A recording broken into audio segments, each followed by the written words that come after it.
El Señor esté con ustedes. Y con tu espíritu. Lectura del Santo Evangelio según San Mateo.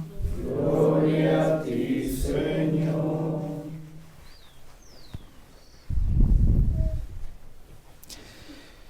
En aquel tiempo Jesús dijo a sus discípulos: no teman a los hombres. No hay nada oculto que no llegue a descubrirse, ni nada secreto que no llegue a saberse. Lo que les digo de noche, repítanlo en pleno día, y lo que les digo al oído, pregónenlo desde las azoteas. No tengan miedo a los que matan el cuerpo, pero no pueden matar el alma. Teman más bien a quien pueda arrojar al lugar de castigo el alma y el cuerpo. ¿No es verdad que se venden 2 pajarillos por una moneda? Sin embargo, ni uno solo de ellos cae por tierra si no lo permite el Padre. En cuanto a ustedes, hasta los cabellos de su cabeza están contados. Por tanto, no tengan miedo, porque ustedes valen mucho más que todos los pájaros del mundo. A quien me reconozca delante de los hombres, yo también lo reconoceré ante mi Padre, que está en los cielos. Pero al que me niegue delante de los hombres, yo también lo negaré ante mi Padre, que está en los cielos.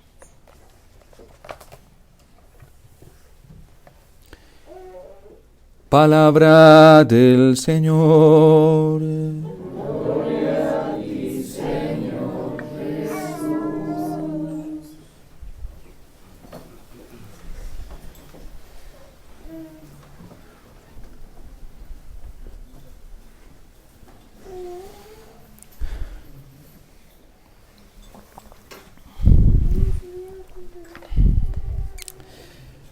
Atendiendo a la recomendación del Concilio Vaticano II para una adecuada y correcta interpretación de la palabra de Dios y de lo que ella nos trae en su contexto para no sacarla de su integridad y de la unidad del mensaje que el Señor nos quiere dar, debemos comprender esta recomendación que el Señor nos hace en el Evangelio de San Mateo, porque es para todos, ¿sí? Es el envío que el Señor hace a sus discípulos en cabeza de los apóstoles. Y todo el capítulo 10 nos está hablando de este envío, de esta autoridad que Dios da a sus discípulos, y también de unas recomendaciones de qué deben hacer y qué no deben hacer, porque toda tarea pues tiene también unas libertades, pero unas restricciones de parte de la voluntad del Señor. Y hoy nos encontramos precisamente con una de esas recomendaciones, y es la franqueza, la autoridad que Dios da para no callar, para no detenernos ante la verdad. Lo que yo les he dicho en la oscuridad, repítanlo a la plena luz del día. Lo que les he dicho en secreto, vayan a las azoteas y comiencen a publicarlo, a decirlo.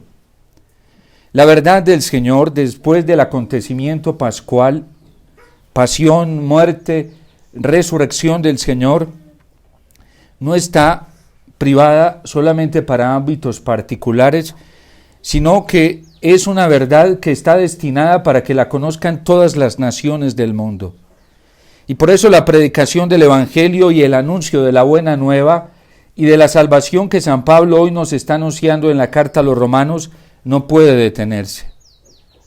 En primer lugar, los que estamos llamados a publicar, a no callar, a hablar francamente de la verdad del Evangelio, somos nosotros los pastores.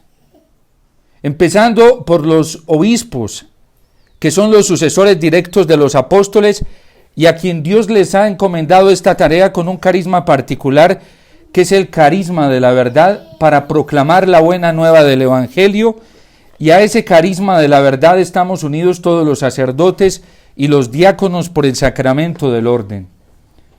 Es una tarea que nosotros tenemos y de la cual nos van a pedir cuentas al final de la vida en el juicio particular o final a todos los ministros de la Iglesia. Y hay un pecado que a veces nosotros no solemos reconocer y una tentación ante la cual a veces nos hacemos esquivos, y es la del silencio, la de callar. A nosotros no nos puede dar miedo mostrar la verdad del Evangelio como es, hablar de la buena nueva del reino, pero también de las exigencias que esto imprime. Y hoy a muchos sacerdotes nos da miedo hablar de la verdad. A muchos obispos les está dando miedo hablar de la verdad. A muchos diáconos les está dando miedo hablar de la verdad. Y por eso el Señor nos dice, no tengan miedo. No tengan miedo a los que matan el cuerpo. Tengan más miedo al que mata el alma. Y es que lo dice de modo personal el Evangelio, porque desde la Sagrada Escritura el pecado es concebido como una autoridad personal. Y a lo que nosotros sí le debemos tener miedo es al pecado. Porque el pecado mata la vida sobrenatural, mata la inmortalidad que Dios nos ha dado. Que a nosotros nos quiten la vida por anunciar a Cristo, por ponernos de parte de Cristo, de su verdad, por anunciar la buena nueva y denunciar también el error y el pecado, a nosotros no nos puede dar miedo ni cobardía eso. Y no nos puede detener el anuncio del Evangelio. Hoy es impresionante la fuerza que ha tomado el relativismo dentro de la Iglesia en el ejercicio de la tarea de la misión que tenemos nosotros los pastores. Y a uno no solamente lo impresiona, a mí muchas veces me da hasta temor y pavor ver cómo cada vez más los pastores estamos callando la verdad, dejando que las ovejas se pierdan, se confundan, se desorienten, y que lleguen los lobos y comiencen a atraparlas y a desorientarlas de una manera tan fácil, porque a nosotros nos está dando miedo hablar de la verdad del Señor.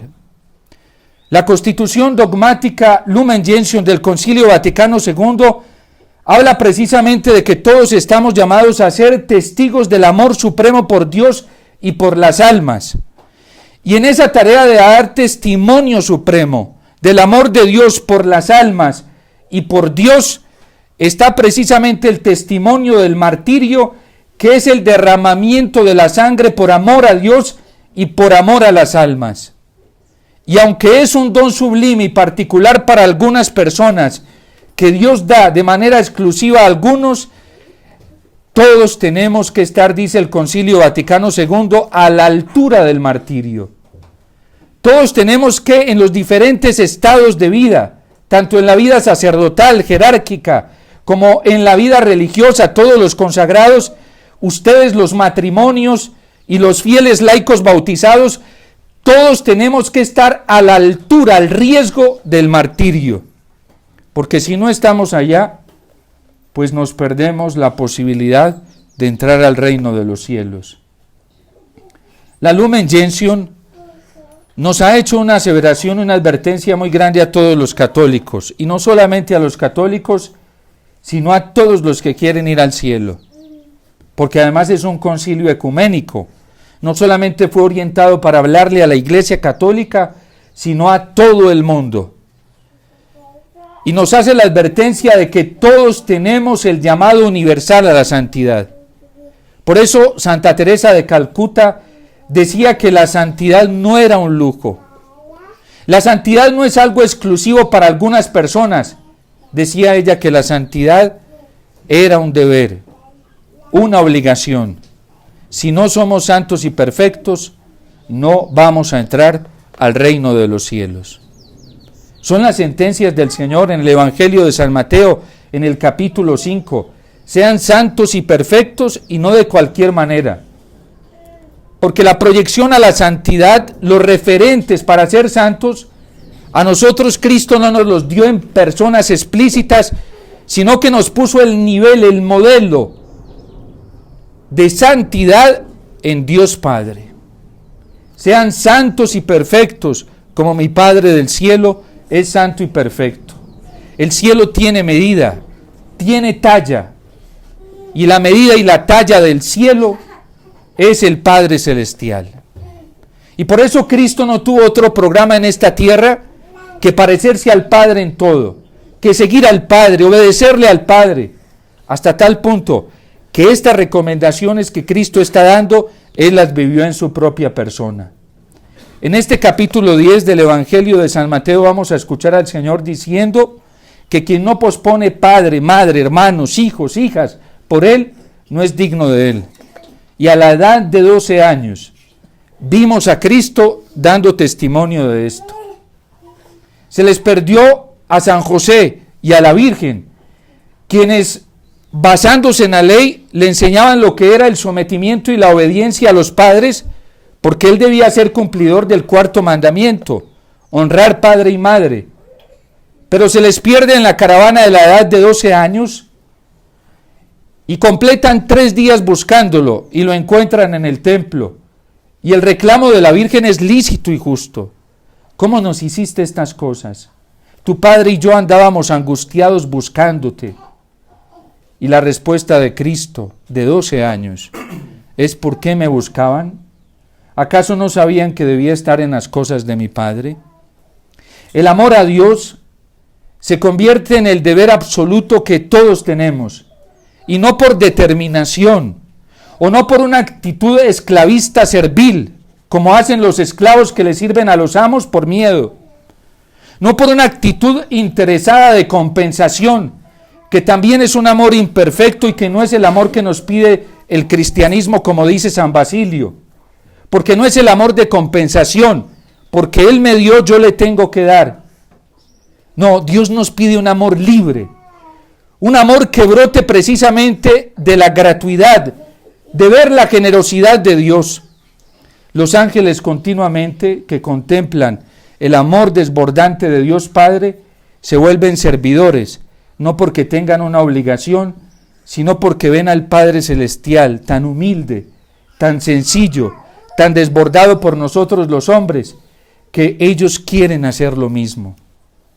Y así funciona precisamente el vaciamiento de la Trinidad en la encarnación. Cristo recibe el amor del Padre de manera gratuita. El Padre no se lo da porque esté obligado a dárselo al Hijo, o porque esté esperando una compensación del Hijo. El Padre se lo da porque quiere vaciarse, porque quiere darle todo su amor al Hijo, porque su felicidad está en desbordarse de amor por el Hijo. Y cuando el Hijo recibe todo ese amor en la Trinidad, lo único que quiere hacer el Hijo es hacer lo mismo que está haciendo el Padre. Y es un amor ya, no por la esclavitud servil del miedo, ni tampoco por la compensación, sino que es un amor espontáneo y natural, un amor que brota de la voluntad y de una libertad que quiere darse y entregarse. Ese es el amor profundo que Dios nos pide. Y por eso Dios mismo nos pide posponer todo lo que no alcance el nivel de ese amor, que es el amor de Dios. Cuando alguien experimenta esa grandeza del amor de Dios, no tiene reparo en comprender estas recomendaciones del Señor en el Evangelio, cuando dice: no teman a los que matan el cuerpo. Así lo vivían los cristianos en los primeros siglos, y por eso no les daba miedo ni se avergonzaban de que por seguir a Cristo vinieran a confiscarle los bienes, como se los confiscaron a cientos, a miles de cristianos en los primeros siglos del cristianismo. No tenían miedo de que los separaran de un esposo, de una esposa, de un padre, de una madre, de un hijo, de una hija, como lo tenemos en el canon romano con el testimonio de Vivian Perpetuan y Felicidad, porque el amor de Dios había sido más generoso aún y porque ellos lo experimentaban en su corazón, y por eso no tenían reparo en posponer todo esto ante el amor de Dios. No tenían reparo ni miedo en entregar la propia vida y la propia sangre por amor a Dios y al prójimo, porque Dios antes los había amado con un amor generoso, y la entrega de nuestro Señor Jesucristo, que se entregó hasta la muerte por nosotros injustos. Nosotros los consagrados, al igual que los pastores, también tenemos que dar muestra de este amor y testimonio de este amor. La vida religiosa, el Papa Francisco ha dicho algo muy fuerte, y es que la vida religiosa se está desangrando. Es una hemorragia a nivel general en toda la iglesia. Es un dolor y hasta un escándalo mirar el anuario pontificio. Todos los años la iglesia nos entrega un inventario de los religiosos que profesan, pero también de los religiosos que piden la despensa de sus votos perpetuos, y hasta aún la iglesia está sacando estadísticas porque la iglesia no teme mostrar estas cosas de los religiosos que vivimos acomodada y amangualadamente en las comunidades religiosas, porque no hemos entendido, comprendido la naturaleza del amor de Dios en nuestro corazón. ¿Para qué nos dio Dios una gracia especial a los religiosos? Para entregarnos en un amor exclusivo por Él y por las almas. Un religioso, una religiosa, una comunidad que se busca a sí mismo, que se quieren a sí mismo, que se buscan autoconservar, son comunidades que tienden a morir, porque no están viviendo en la dinámica del amor de Dios. Y eso nos está pasando a muchos de nosotros los sacerdotes. Hay obispos que se están quedando sin vida sobrenatural. Hay sacerdotes que se están quedando sin vida sobrenatural. Hay diáconos que se están quedando sin vida sobrenatural. Hay religiosos y religiosas que se están quedando sin vida sobrenatural. Porque cuando no vivimos en esa dinámica del amor, de ser capaz de arriesgarlo todo en esta tierra, por Dios, por Cristo y por las almas, entonces nos vamos quedando sin vida sobrenatural. Y lo mismo está pasando en el matrimonio. Lo mismo les está pasando a las familias. Hoy el miedo, la intimidación que están viviendo tantos seres humanos en la tierra, los está llevando a un peligro muy grande. Y esa es la autoconservación. Y eso solamente alimenta narcisistamente el ego. Porque la solución que el Señor nos está dando en este tiempo para encontrar la felicidad, el sentido de la vida, es saliendo de nosotros mismos, pero desde la dinámica de su amor que sale de sí mismo. Encerrados nosotros no podemos hacer nada. Tenemos que entrar en esa dinámica del amor del Señor. Y por eso el Señor dice, no teman. Si tienen la amenaza de perder el cuerpo, no teman. Si tienen la amenaza de perder los bienes por mí, no teman. Incluso esto lo llega a elevar a un grado de riesgo tanto el Señor, que no debemos tenerle miedo a la persecución, ni siquiera a la calumnia. A nosotros nos da mucho miedo la calumnia, que nos inventen cosas que no hemos hecho, que hablen de nosotros algo que no hemos hecho, que nos desacrediten, que nos quiten la buena imagen. Además es un derecho que tenemos dentro de la ética y dentro del derecho civil, el derecho a la buena fama, pero nos da miedo perder la buena fama, y el Señor nos está diciendo que ni siquiera a eso le debemos tener miedo. Es más, ni siquiera la división, porque en el mismo capítulo 10 de San Mateo, siguiendo en sintonía con esta secuencia narrativa, va a decir el Señor que en una familia se dividirán los padres con los hijos con los padres, y eso sucederá. Y yo he venido a prender fuego a la tierra, y cuánto he deseado que esté ardiendo. Y es verdad, en la lógica de los santos eso ha pasado. Los más enemigos de los santos han sido precisamente los más cercanos. Durante este año hemos estado celebrando la memoria de varios santos, mártires, hombres que eran entregados por sus mismos amigos, que los traicionaban sus mismos amigos. Y así lo hemos vivido en la iglesia, los santos han vivido eso. Pero a nosotros nos da miedo eso. Y hoy el Señor nos dice, no tengan miedo a nada de eso. No tengan miedo. Porque si un pajarito tiene tanto valor, pues más ustedes. Sepan que cuando están viviendo esas cosas y esas tribulaciones, el Padre del cielo se preocupa de cada uno de ustedes. Y ustedes valen mucho más que los pajaritos, porque Él tiene conteo hasta de los cabellos de su cabeza. Por eso a nosotros no nos puede dar miedo ser testigos del Señor, cueste lo que cueste. En este momento que estamos viviendo dentro de la iglesia, eso es una realidad, porque la masacre más grande que estamos viviendo dentro de la iglesia católica es entre nosotros mismos como católicos. Eso no nos debe asustar, ni nos debe preocupar, y mucho más viéndolo desde el contexto del Evangelio y aún desde el contexto del mismo magisterio de la Iglesia que nos advierte esto. Porque a muchos les gusta la unidad, a todos nos gusta.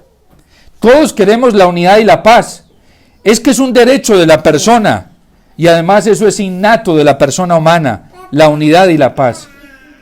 Pero jamás busquemos la paz, busquemos la unidad renunciando a la verdad. ¿Y cuál es la verdad de la paz y la unidad? Que la unidad solamente la da el Señor. La fidelidad al Evangelio. Esa es la verdadera unidad. Los comunistas son más unidos que nosotros. Ellos buscan la unidad. ¿Pero a qué precio? Al precio de la mentira y del error. Vendiendo los principios, negociando los principios. Así es que estamos buscando la unidad los católicos. A una unidad así nosotros no le podemos apostar. Por eso nosotros tenemos que orientarnos hacia el Señor. El Papa Benedicto XVI siempre nos advertía de esos dualismos. Porque es que siempre se ha buscado la unidad, pero parece que hoy en la iglesia a muchos les fascina tanto la unidad que no les importa apostatar de la verdad. Y el Papa Benedicto decía, unidad sin verdad, jamás. Paz sin verdad, jamás. Eso no lo podemos buscar nosotros. Eso no lo podemos admitir, ni siquiera dentro de nosotros, porque eso es traicionar al Señor. Y lo dice Jesús hoy en el Evangelio, todo el que se avergüence de mí ante los hombres, también yo me avergonzaré de él ante el Padre del cielo. Yo recuerdo un testimonio que alguien me mandó de un general de la policía, creo que fue este año, el general Sanabria. A mí no me gusta ver cosas ni escuchar, pero de esas cosas que se me dio por mirar, y este hombre me impactó, porque él precisamente citaba este versículo. Le decía la periodista, general, ¿y a usted no le da miedo hablar de esto sabiendo que se le van a venir encima? Yo pensé y dije, este hombre aprovechó el papayazo que le dieron en uno de los medios de comunicación más populares, no solamente en Colombia, sino a nivel internacional, y lo está agarrando. ¿Para qué estaba aprovechando la oportunidad? Para ser testigo del Señor. Y le dice, general, ¿y a usted no le da miedo? Dice, no, porque si me avergüenzo del Señor, Él se va a avergonzar de mí. Y yo prefiero el premio que me da el Señor. Y dio testimonio de eso. Es más, yo supe después, sin preguntar, que ese hombre estaba feliz después de que lo destituyeron del cargo. Y estaba en una alegría porque había tenido la oportunidad de dar testimonio del Señor. Le escuché a algunos cristianos que son un poco superficiales, ¿sí? Porque eso es pura superficialidad evangélica. No, este hombre le faltó prudencia. Si este hombre no hubiera dicho lo que dijo, hubiera seguido en el puesto. A él no le interesaba el puesto. A él le interesaba un puesto superior, el del cielo.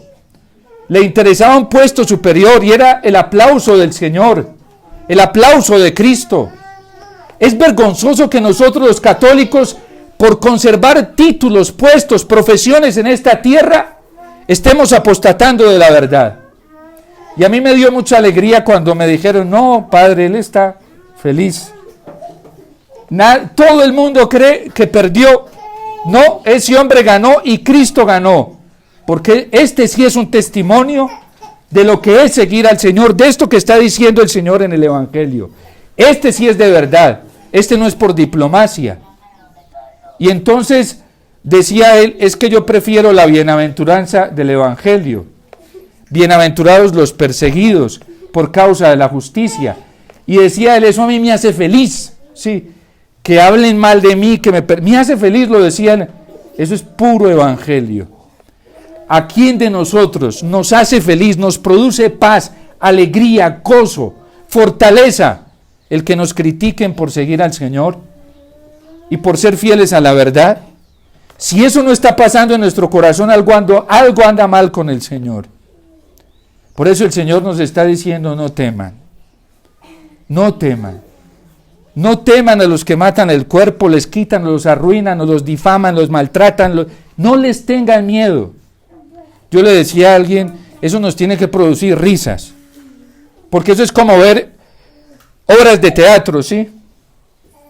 Que nos insulten por ser cristianos, que nos desacrediten por seguir al Señor, por seguir al Evangelio, eso nos tiene que dar motivación, ¿sí? Porque el problema es de quien se dedica a eso y gasta el tiempo haciendo eso. Pierde el tiempo. Nosotros lo ganaremos poniendo la mirada en la promesa que nos hace el Señor. Porque esperamos un fruto más grande y no es en esta tierra, es en el reino de los cielos.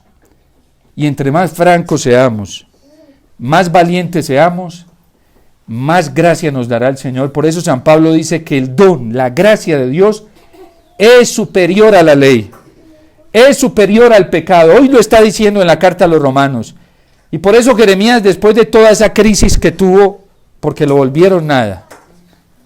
¿Y saben quiénes destrozaron a Jeremías? Sus mismos hermanos, sus contemporáneos. Incluso en época de Jeremías, el Espíritu Santo estuvo de promoción y regaló carisma profético no solamente sobre el pueblo de Israel, sino que gente que no era del pueblo recibió carisma profético. Los profetas de Dios, porque a todos habían recibido el don de Dios, abundaban en tiempos de Jeremías. Pero la mayoría de esos profetas, la mayoría, no fueron la minoría.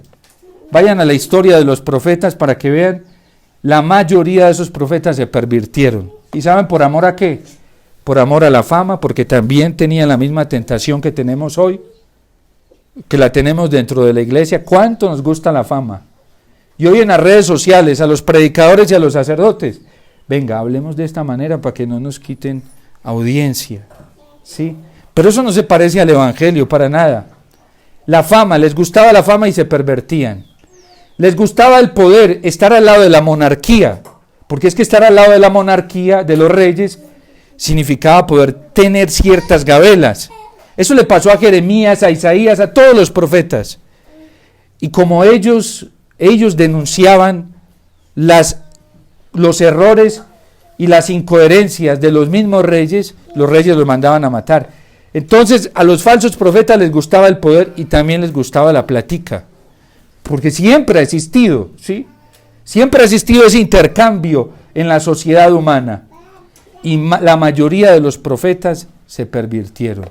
Jeremías, que no quiso seguir por el mismo camino, le tocó llevarse encima la persecución de los mismos falsos profetas, de los mismos sacerdotes y de los mismos reyes. Y por eso ahorita lo decía, él está dando testimonio. Eso buscan mi caída por donde sea. Me siguen y me tienen así, a ver por dónde pico el anzuelo y por dónde caigo para hacerme daño. Y dice Jeremías, después de que tiene una gracia especial, dice, pero como dice el salmista, tú, Señor, los pones en el resbaladero y tú no dejas que yo caiga. Y por eso la justicia para ellos está en tus manos. Por eso a nosotros no nos puede dar miedo. Hoy, ¿quién es Jeremías para nosotros? Es un santo. Es un santo y su testimonio permanece vivo en la Sagrada Escritura. ¿Dónde quedaron esos profetas que se vendieron? Ni siquiera conocemos sus nombres. De alguno que otro habrá un nombre por ahí, pero nadie lo tiene en cuenta. Porque todo el que es infiel al Señor está destinado a desaparecer en la historia. Desaparece de la historia. No se guarda memoria de él, como dice el libro de la sabiduría. Pero de quien es fiel al Señor, permanecerá vivo en la historia, como Abraham, como Moisés y como tantos que se arriesgaron por el Señor, porque Dios no se avergüenza de ellos, ni nuestro Señor se avergüenza de ellos. Por eso a nosotros no nos debe dar miedo, a ustedes familias, no les debe dar miedo educar a sus hijos en los principios evangélicos. Pase lo que pase, suceda lo que suceda, los van a excluir, sí, no importa. Mejor, entre más conservados los deje la sociedad hoy, más excluidos de la perdición que está viviendo la sociedad hoy, mejor. Al fin de cuentas, la iglesia nos enseña que la comunidad, la iglesia doméstica, más inmediata es la familia. Un matrimonio tiene todas las gracias suficientes para vivir las dimensiones comunitarias. Padre, es que somos solamente dos, no importa.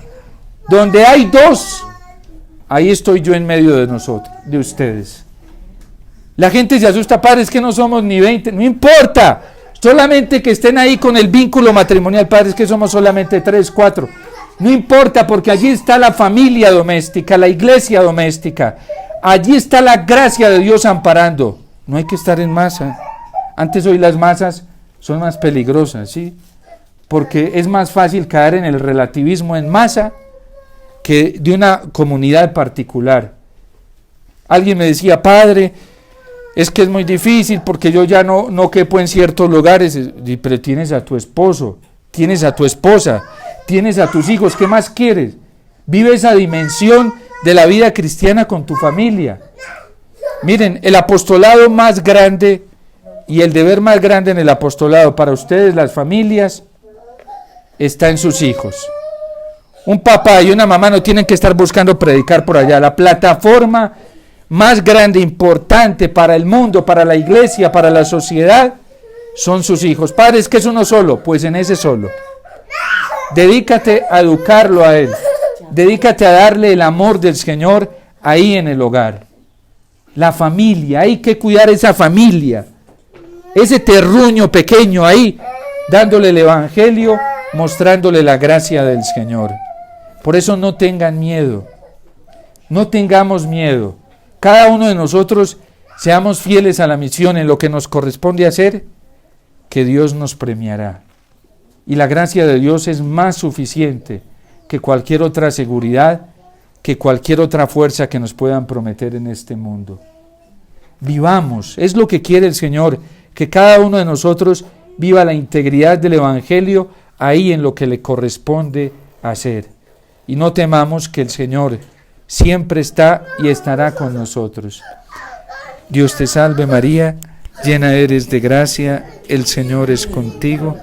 Bendita tú eres entre todas las mujeres, y bendito es el fruto de tu vientre, Jesús.